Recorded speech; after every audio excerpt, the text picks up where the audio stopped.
मैं नीरज कुमार, पर्यावरणविद, जो पर्यावरण की समस्याओं से काम करने वाले व्यक्ति हूँ, बिहार के हित में, देश के हित में, ग्लोबल हित में। और बिहार के स्पेशल स्टेट के बारे में बोलना चाहूँगा कि जो जल संरक्षण है, आज का मुद्दा जो है जल संरक्षण। बिहार में जल संरक्षण की शुरुआत जो है बिहार के माननीय मुखिया जो हैं, जो बिहार का भविष्य हैं, जो बिहार को चला रहे हैं, जिनका नाम आदरणीय नीतीश कुमार जी है, वो 2019 में जल जीवन हरियाली की एक पॉलिसी ड्राफ्ट तैयार किया और 15 डिपार्टमेंट मिलाकर जल जीवन हरियाली की शुरुआत किया, जिसका मुख्य उद्देश्य जल को संरक्षण करना था। अब भारत सरकार ने भी जल शक्ति मंत्रालय उसी आसपास से 2020 के अबाउट उसका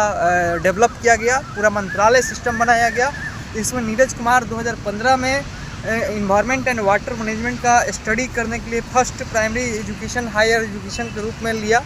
तब से जल संरक्षण की ओर 18 के बाद मैंने बिहार के संदर्भों में सोचा और देखा कि जल की संरक्षण की आवश्यकता है। जल की क्राइसिस से आने वाले 2025 तक वाटर स्कार्सिटी पूरे वर्ल्ड में होगा। और जो जल का पीने का योग्य पानी है वो ग्राउंड वाटर से हम लोग लाते हैं, जिसका मात्र ड्रिंकिंग वाटर के पर्पस में ग्राउंड वाटर के रूप में 1% है। 2% आइस और बर्फ़ झील एरिया में जो फ्रेश वाटर के रूप में जाना जाता है। 3% टोटल अमाउंट ऑफ द पूरे वर्ल्ड में वाटर जितने भी बॉडी हैं उसके रिसोर्स में मात्र 3% ड्रिंकिंग वाटर है, जिसमें 1% ग्राउंड वाटर में है, जो हम लोग ड्रिंकिंग करते हैं। उसके कारण जो बिहार में अलग अलग ज़िलों में अलग अलग समस्या उत्पन्न होने लगा। पानी का लेयर ग्राउंड से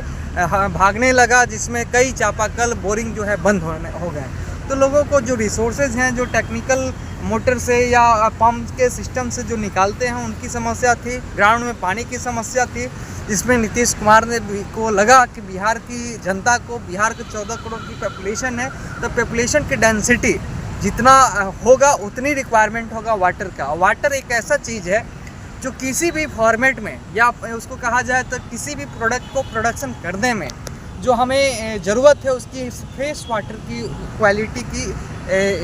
रिक्वायरमेंट होती है। तो आपको खाने के लिए हो, क्रॉप को करने के लिए हो, एग्रीकल्चर के लिए पर्पस हो, क्लॉथ बनाने के लिए हो, घड़ी बनाने के लिए हो, कुकिंग करने के लिए हो, फूडिंग करने के लिए हो, रेस्टोरेंट में करने के लिए हो, बाथिंग करने के लिए हो, सैनिटेशन करना हो, घर को सफाई करना हो, everything is need to requirement of the water body. वो भी फ्रेश वाटर बॉडी, जिसको हम पीने योग्य पानी के रूप में पीते हैं, वही पानी से सारे रिसोर्सेज के यूटिलाइजेशन में लाया जाता है। तो ऐसी सोच के साथ बिहार ने एक नए रोड मैप तैयार किया कि जल को संरक्षण को, ग्राउंड को रिचार्ज करने के लिए कैंपस को, हॉस्पिटल को, गवर्नमेंट बिल्डिंग्स को, छोटे छोटे नहर को, छोटे पोखरा को, जो पुराने टाइम में ट्रेडिशनल टाइम से हमारा एनिशियन टाइम में जो कुएं के साथ पानी का रिसोर्सेज को रिचार्ज करने का विधि था, उस चीज़ों को पुनः रीजेनरेट किया गया और पुनः काल को जितने भी बिहार में इस तरह का सर्वे करवाया गया, उसकी एक रिविनेशन करवाया गया और बिहार का एक नया लुक मॉडल जल संरक्षण के रूप में दिया गया। और जल का स्तर को बढ़ाने के लिए तमाम रिवर को भी एक प्रोटेक्शन देने की ज़रूरत है। उसमें कचरा नहीं हो, डंप नहीं हो, वो स्टेशन डंप स्टेशन ना बने। वाटर का फ्लोइंग रेट उसका जो है वो होना चाहिए। और जिस तरह से आज वेदर हुआ है, पटना में बारिश हुआ है, इससे थोड़ी बहुत मिट्टी में नमी आई है, जिसको वाटर के फॉर्म में एग्रीकल्चर के लिए बहुत ही मतलब एक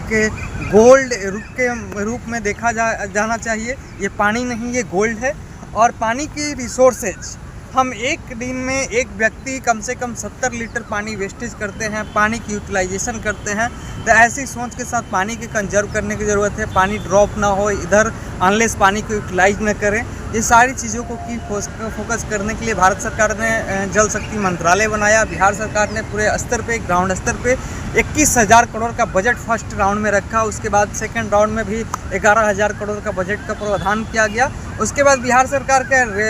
अलग अलग डिपार्टमेंट में ग्रीन बॉडी बजट भी है। ये अपने अपने डिपार्टमेंट के स्तर पे जो सोर्सेज हैं उसको जलवायु अनुकूल, पर्यावरण अनुकूल, जल संरक्षण अनुकूल, वो चाहे कैपेसिटी बिल्डिंग के लिए हो या ट्रेनिंग सेंटर के लिए हो या इंफ्रास्ट्रक्चर को डेवलपमेंट के लिए हो, जैसे नहर हो गया, पोखरा हो गया, ये सारी बॉडी जो है ये हमारे प्राकृतिक टाइम में, पुराने टाइम में ये घरों के गांव में संसाधन एक सामाजिक तौर पर बनाया जाता था। लेकिन आज का जो मॉडर्न जनरेशन है इस चीज़ों को भूल गए थे और पूरा नीतीश कुमार ने इसको जीवित किया है। ये बिहार के संदर्भ में, देश के संदर्भ में ट्रेडिशनल नॉलेज के संदर्भ में, पुराने सामाजिक परंपराओं को स्थापित करने के लिए ऐसी चीज़ों की व्यवस्था किया है, जिसमें बिहार का अब जल स्तर का जो रेट है वो सुधरा है, रिफॉर्म हुआ है, और आने वाले कल का जो भविष्य है, जो सतत विकास की परियोजना 2030 तक का लक्ष्य है, उस लक्ष्य के आधार पे बिहार का 15 विभाग मिलकर काम कर रहा है कि जल का सुरक्षित होगा, जीवन सुरक्षित होगा, तभी पर्यावरण और हरियाली। हम प्लांट लगाएंगे, अगर पानी नहीं रहेगा तो कैसे प्लांट वो जीवित होगा, ये सारी सोचने की विषय है। और जब प्लांट ग्रोथ होगा तो ऑटोमेटिक है कि हमारा रेन का जो वेदर का प्रिपरेशन होता है वो सारी चीज़ें कवर होगा, और नेचुरल जो बारिश हो गए, जैसे आज थोड़ी बहुत बारिश हुआ है, इसका भी एक प्राकृतिक धारणा है, और हमें मौसम अनुकूल को खेती को बताने के पटवन के लिए जो रिक्वायरमेंट होती है वो सारी चीज़ को किसान को भी देखना पड़ेगा कि हमें जल स्तर को क्या है, और जल स्तर के आधार पे आज नीतीश कुमार ने सब्सिडी को भी मिटिगेट किया है, उसको रेट कम किया है, ताकि किसानों को बोझ न पड़े, पानी की रिसोर्सेज की कोई कमी नहीं हो, उनकी चीज़ों को जो एग्रीकल्चर को ग्रो करना है तो पानी पर ही डिपेंड करता है एग्रीकल्चर। तो ऐसी चीज़ की धारणा के लिए बिहार एक विकसित राज्य की जो धारणा है, देश के हित में धारणा है, जल जीवन हरियाली उसका मुख्य भूमिका निभा रहा है, और बिहार का बहुत सारी योजनाओं में अपने अपने विभाग से पूरे जल संरक्षण का उद्देश्यों को पूरा करने के लिए सरकार और एडमिनिस्ट्रेशन उस पर तत्परता से काम कर रही है। और हमारे राज्य का जो अभी रिवर बॉडी है उस पर नीतीश कुमार बहुत ही बड़े प्लान अभी किए हैं, जो गंगा को डाइवर्ट करके जिस लैंड से जिस डिस्ट्रिक्ट में रिवर का सोर्सेज नहीं है उसको कैनाल के